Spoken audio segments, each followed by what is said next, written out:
The training hall stank of overconfidence and disinfectant. I had seen thousands of recruits pass through these corridors during my 15 cycles as an observer for the Galactic Military Academy. And let me tell you, none of them impressed me much anymore. The Vraxians were too rigid.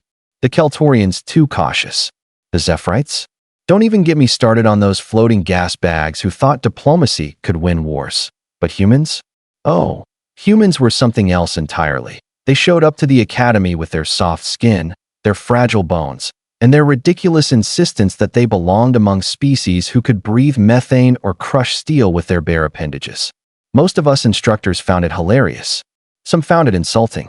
I found it entertaining, at least. That particular morning, I was observing Instructor Velkus run his advanced combat drills. Velkus was a Kronar, 7 feet of muscle and attitude, with skin like stone and a temper to match. He had a reputation for breaking cadets, both physically and mentally, and he wore that reputation like a badge of honor. The guy was a walking nightmare, and he knew it. The cadets stood in formation, trying not to tremble.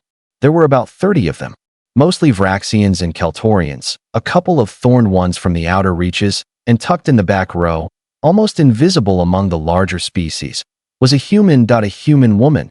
To be specific, her name was Kira Vance, according to my datapad, and she looked like she weighed maybe 130 pounds soaking wet. Short dark hair, olive skin, and these sharp green eyes that seemed to be cataloging everything around her with unnerving precision. She wore the standard gray training uniform that hung a bit loose on her small frame, making her look even more out of place. Velkus paced in front of them like a predator selecting his next meal.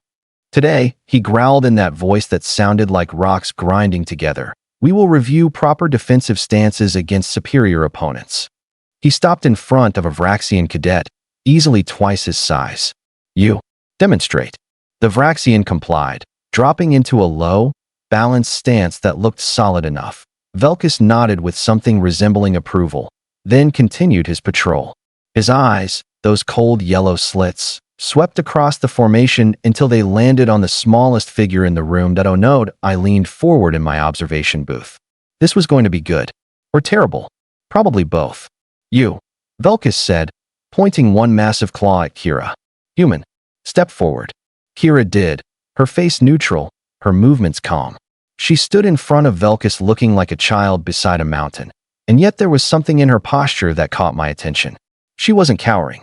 She wasn't puffing up either, trying to look bigger or tougher. She just existed comfortably in her own space. Humans, Velkus announced to the room, his voice dripping with contempt, are weak, fragile, slow. He circled her like a shark. They have no natural armor, no claws, no venom. They cannot even survive in most standard atmospheres without assistance. Kira said nothing, just watched him with those calculating eyes. So tell me, Cadet. Velkus leaned down, his massive face inches from hers, his breath hot enough to fog up my observation window from 50 feet away. What exactly makes you think you belong here? Permission to speak, sir? Her voice was steady, almost bored. Denied. Velkus straightened up, then before anyone could blink, he swung. Not a full strike, mind you. That would have killed her. But he backhanded her across the face with enough force to send her stumbling 3 steps to the side. Her head snapping with the impact.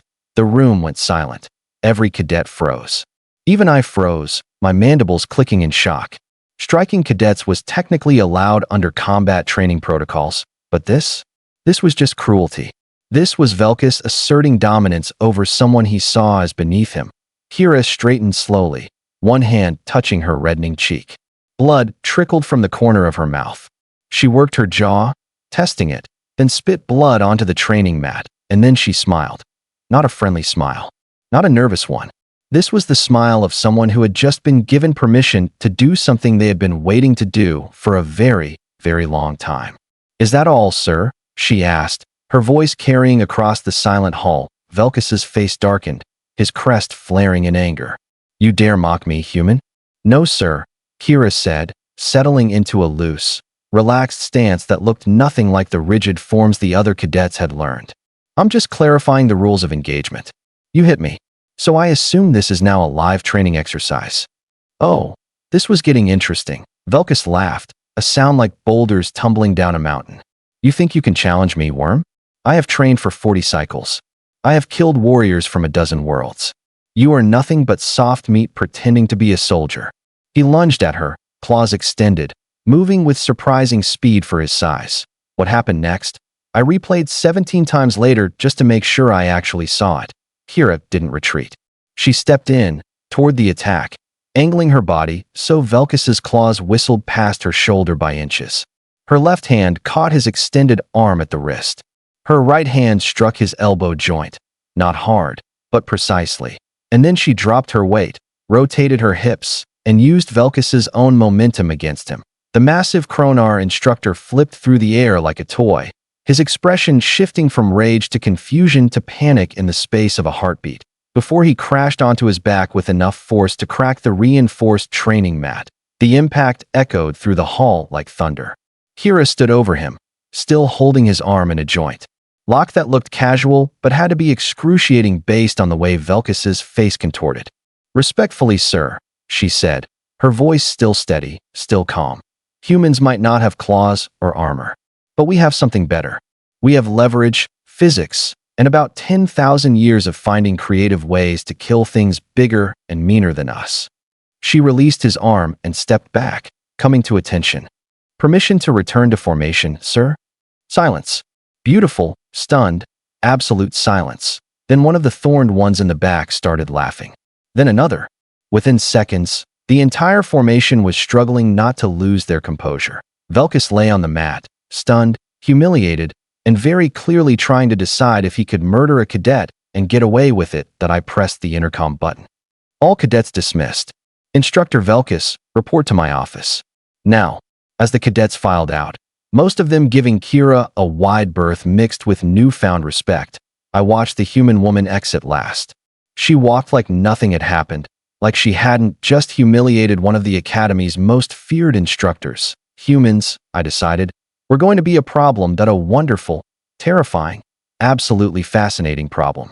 3 hours later, I found myself in the Academy cantina, nursing a glass of fermented kelp extract and watching Kira Vance eat her dinner like she hadn't just become the most talked about cadet in the entire facility. Word had spread fast. Of course it had. In a military academy housing 2,000 cadets from 47 different species, gossip traveled faster than light-speed communications. By lunch, everyone knew. The human, the tiny fragile human, had taken down Velkus the Unbreakable with one move. One single move. That I watched her from across the room, sitting alone at a corner table, methodically working through what looked like a protein paste labeled, quote, chicken-flavored, unquote. She seemed utterly unbothered by the stares, the whispers, the way other cadets were giving her a radius of empty tables like she carried some kind of contagious victory disease. My curiosity got the better of me. I picked up my drink and crossed the cantina. "Mind if I sit?" I asked, gesturing to the empty chair across from her. She looked up, those green eyes assessing me in about half a second. "You're Observer Thren, right?" "Velkus's supervisor." "That's correct." I settled into the chair, which creaked under my weight. "Keltorians aren't small. I wanted to talk to you about this morning's incident." "Am I in trouble?" She didn't sound worried. She sounded curious. "Should you be?" I countered. She considered that, taking another bite of her questionable paste. "Technically, I followed protocol." He initiated physical contact during a training exercise. I responded with appropriate defensive techniques. No excessive force, no permanent damage, though I imagine his ego might take a few cycles to heal. I couldn't help it. I laughed, a clicking sound that made several nearby cadets glance over nervously. "His ego isn't your concern. But I am curious. Where did you learn to do that?" "Do what?" "Fight." She shrugged. "Earth. We've got about 7 billion people and a long history of disagreeing with each other violently. You pick things up. You made it look easy." "It was easy," she said flatly. He was angry, overconfident, and telegraphed his attack like he was sending it through official channels. Plus, he had about 200 pounds on me, which just means more momentum to work with once you understand the physics. "Physics," I repeated. "You defeated a veteran combat instructor with physics. And a little bit of jiu-jitsu, some judo, maybe a touch of aikido." She ticked them off on her fingers. "Earth martial arts." We develop them specifically because we're small and weak compared to, say, a bear, or a tiger, or a really angry elk. I don't know what any of those things are. Big things with claws and teeth that want to kill you, she clarified helpfully. The point is, humans spent millennia learning how to fight things bigger and stronger than us. Because on Earth, almost everything was bigger and stronger than us. We were prey that got clever. I took a long drink, processing that. You do realize what you've done, right? Velkus won't let this go. He can't. You've humiliated him in front of his own students. I know. She met my eyes. He'll come after me again. Probably try to make my life miserable, find ways to fail me out of the program, maybe challenge me to another demonstration where he won't underestimate me. And you're not worried? Observer Thren, she said, leaning forward slightly. I grew up in Detroit. I enlisted in the Earth Defense Forces at 18, survived the contact wars, and volunteered for this program knowing full well that most species here think humans are soft, weak, and don't belong. I didn't come here to make friends. I came here to prove something, which is that underestimating humans is a really, really bad idea. Before I could respond, the cantina doors slammed open. Velkus stormed in, his crest fully extended, his eyes locked on our table. Behind him were 3 other instructors, all looking various shades of uncomfortable. Oh, this was not good. The cantina went silent faster than someone hit a mute button. Every cadet froze mid-bite, mid-conversation, mid-breath. Velkus crossed the room in 5 massive strides, stopping at our table. He looked down at Kira with pure, undiluted hatred. You, he growled. Outside. Now. Kira took another bite of her protein paste, chewed slowly, swallowed, then looked up at him. Is this an official training exercise, sir? Or a personal matter? Does it matter? Yes, actually. Because if this is official, we need proper supervision and safety protocols. If it's personal, well. She smiled that dangerous smile again. Then you're challenging a cadet to unauthorized combat, which I'm pretty sure violates about 15 different academy regulations. One of the other instructors, a Vraxian named Kelter, stepped forward. Velkus, stand down. This isn't the way. Stay out of this, Kelter. Velkus snapped, never taking his eyes off Kira. This human needs to learn her place. My place. Kira stood slowly, and despite the fact that she barely came up to Velkus's chest, something about her presence made him take half a step back. My place is wherever I earn it. Just like everyone else here. You don't get to decide that just because you're bigger, stronger, or have been here longer. That's not how this works. Then how does it work, human? Velkus's voice was deadly quiet now, which somehow made it more threatening. Kira smiled. Simple. You stop treating people like they're beneath you.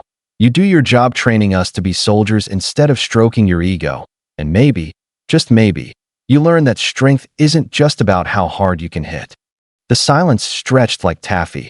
Then Velkus did something I didn't expect. He laughed. Not his usual mocking laugh, but something that sounded almost genuine. You have spine, human. I'll give you that. He straightened up, his crest lowering slightly. Fine. You want to prove yourself? Tomorrow, combat trials. Full contact. Multiple opponents. Survive that, and maybe I'll believe you're not just lucky. Looking forward to it, sir. Kira's voice carried no fear, no hesitation. Velkus turned and left, his entourage following. The cantina slowly came back to life. Whispers erupting like wildfire. I looked at Kira, who had sat back down and was calmly finishing her dinner. You know he's going to make those trials impossibly hard, right? I said. I'm counting on it. She grinned. Because when I pass them, no one here will ever question whether humans belong in this academy again. I shook my head, clicking in what I hoped sounded like amusement rather than concern. You humans really are insane. We prefer creatively persistent, she corrected. Besides, you haven't seen anything yet. Tomorrow, I'm going to show everyone exactly what happens when you back a human into a corner. And what's that? She leaned back, that predatory smile playing across her face. We stopped playing nice. As I left the cantina that evening, I found myself almost feeling sorry for Velkus and whatever he had planned. Because he thought he was teaching a lesson to an upstart cadet. What he didn't understand, what none of us really understood yet, was that humans didn't get to the top of their food chain by being the biggest or strongest. They got there by being the most stubbornly, creatively, terrifyingly persistent species their planet had ever produced. And tomorrow, the entire Academy was going to learn that lesson the hard way. I couldn't wait to watch. So what did you think? Did this story surprise you? Let me know your thoughts in the comments below. If you enjoyed this sci-fi story, please hit the like button. It really helps the channel grow. And don't forget to subscribe for more mind-blowing science fiction stories every week. Turn on the notification bell so you never miss an upload. Thanks for watching, and I'll see you in the next story.